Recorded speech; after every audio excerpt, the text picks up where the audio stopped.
You're listening to the 3 Feet Radio Show with Ben Carbonaro and Luke Herbert.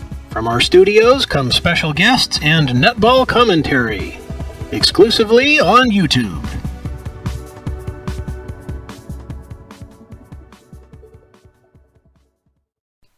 Good morning, listeners, and Happy New Year. This is our first show of 2015, and I'm very excited because we've got a new guest and a new year. And g'day to my co-host, Luke Herbert. How are you doing today, Ben? I'm excited about getting the show underway for the year. I must say I am too, Luke. And with the ANZ Championship starting soon and the World Championships later in the year, it's certainly going to be a big year for netball. Oh, it certainly will. Netball is so lucky to have two major tournaments, the Commonwealth Games and the World Championships in its 4-year cycle, but we have to move on to our guest, don't we, Ben? Yeah, we do. And joining us today is new Queensland Firebirds signing in Caitlin Nevins. Hi, Caitlin. How are you today? Very good, thanks, Ben. Thanks for having me, Ben and Luke. Not a problem. And just to get things going, how much did your brother have to do with you moving north for the Queensland Firebirds for season 2015 from the Melbourne Vixens? Look, having family close by certainly made the move to Brisbane a lot easier. I saw the move as a great opportunity to expand on my skill set, and I'm really happy with my decision. There's a great club culture at the Firebirds, and the training environment's really challenging. And just speaking of the training environment, how's pre-season been for you, and is it much different from what you would have done at the Vixens? Pre-season's always tough. Each club has a slightly different take. Certainly this year we've had a big focus on strength. All the girls are looking really fit and powerful and ready for the season ahead. Has there been anyone in particular, Caitlin, on the Firebirds list with you for 2015 that sort of is like taking you under their wing, or anyone that you're building a good combination with so far?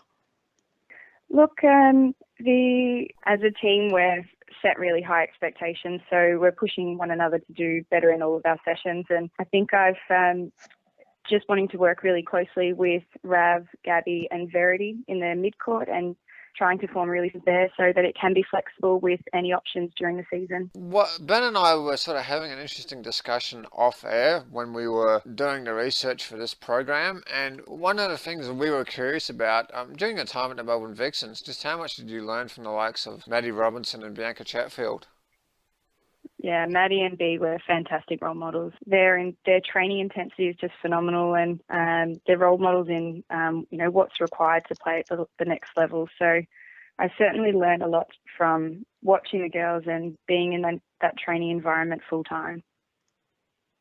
And obviously too, you were part of the Victorian Fury set up last year. Obviously, while more court time would have been good with the Vixens and that sort of thing. How did you enjoy being part of the leadership group with the Fury? Because that A&L competition, it certainly is a good stepping stone to getting ANZ contracts and improving your game, isn't it? Yeah, absolutely. I thoroughly enjoyed the season with Victorian Fury. It's quite a condensed competition, so the challenging part is for the ANZ athletes to come back and learn the game plan really quickly and just slot straight into the mix. And, like you said, it's just great to get out there on court and have some regular match play. You must be also looking forward to the ANZ Championship pre-season tournament that's on in a week or so. Do you have any thoughts about that tournament? Yeah, the tournament's a fantastic lead up to round one. It gives us an opportunity to see where we're at in comparison to other teams, but it provides us with quality match play heading into round one. And I think also too, Caitlin, I've been to the last couple of them, covered them down here as a journalist in Melbourne. It's been great because you get to see all 10 teams rather than, just being a couple of teams here and there, and being able to be exposed, I think, to the New Zealand style of play so early on, I think is another positive for it too. Yeah, absolutely.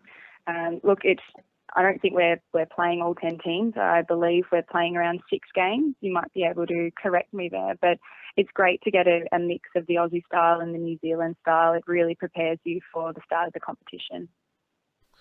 Just switching gears here a fair bit, but you are a qualified podiatrist. Are you going to continue to practice up in Queensland?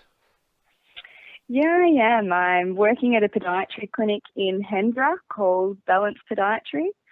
It is a bit of a juggling act to manage a career with the training and playing commitments of an elite athlete, but organisation is definitely the key to balancing the two.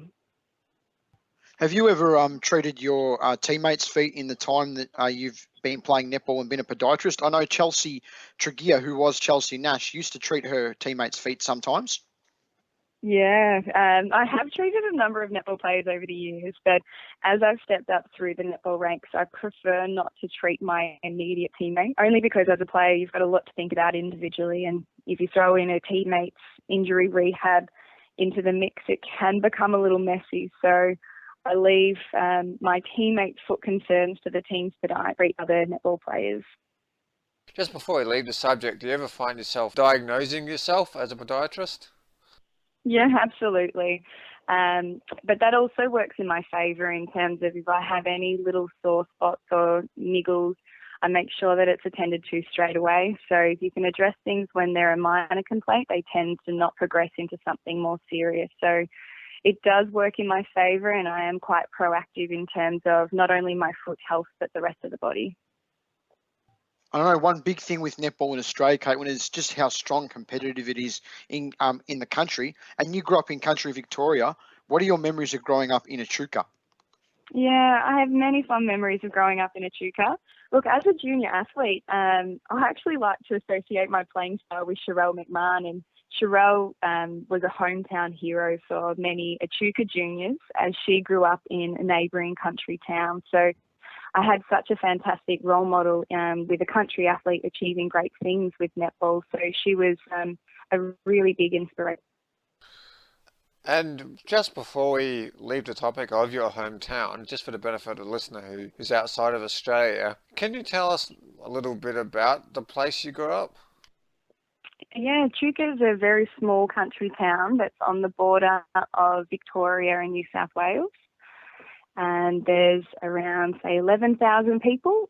It's a nice community feel. A lot of the locals get right behind their sport. Netball is a very big sport, and also Aussie rules football.